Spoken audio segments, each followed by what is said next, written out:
The story of the first episode begins with a jarring awakening for Suho Kim, a weary civil engineering student from modern-day Korea. After drifting off to sleep while reading a fantasy novel titled The Night of Blood and Iron, he wakes up not in his own bed, but lying face down in the dirt of a strange rustic road.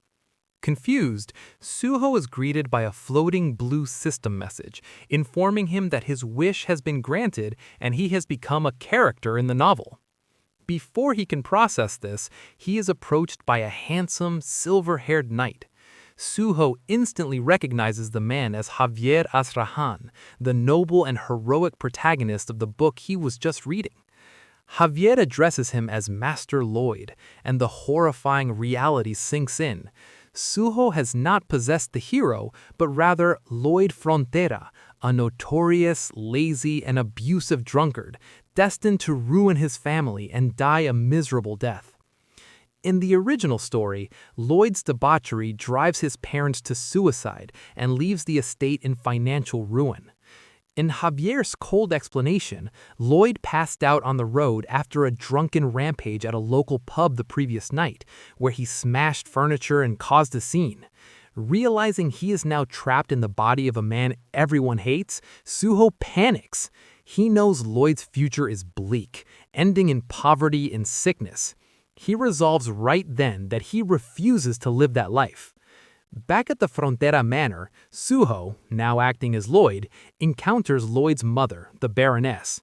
Expecting a tantrum, she is stunned when he meekly agrees to her request to go back to the town and apologize for his behavior.